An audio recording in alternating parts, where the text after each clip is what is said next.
When did Eddie Van Halen peak as a guitarist? I'm Mike McAdam from Gen X Guitar. We're going to talk all about it in this video.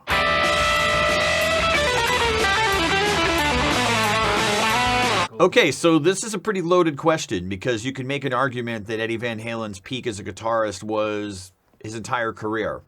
But we're going to nitpick this a little bit. So there are several high points of Eddie's career. I'm going to make the somewhat controversial statement of saying that I think after the 1984 album, Eddie's guitar playing became less emphasized and it was more about keyboards, more about songwriting. I love those songs. I love that era as well. But today we're just talking about the guitar playing.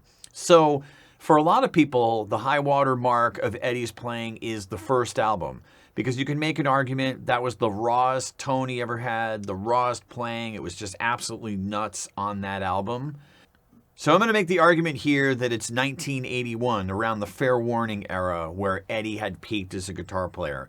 In my opinion, that's his best recorded work on a Van Halen album. I think his playing had become a little more refined at that point, yet still had a lot of the rawness and energy that he had early on in his career.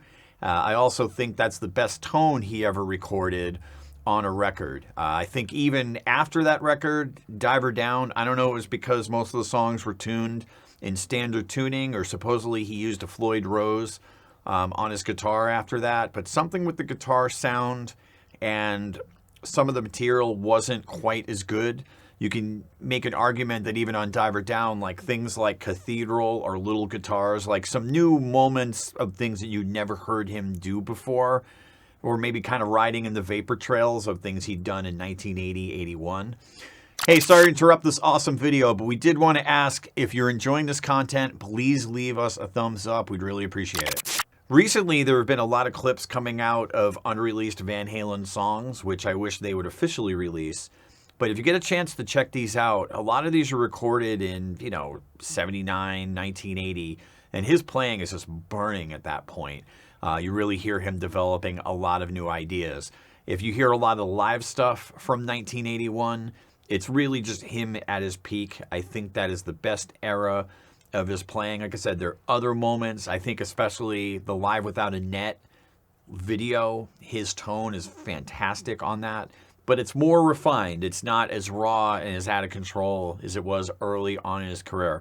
So, of course, people are going to have different opinions on this. So let's get into it. But again, I'm putting out 1981's Fair Warning as Eddie's high water mark as far as his playing and just having all of it working. So when do you think Eddie's high point as a player was? Comment below. In the meantime, if you haven't already, please consider subscribing. It allows us to make more cool content like this. I'm Mike McAdam from Gen X Guitar. I will see you in the next video.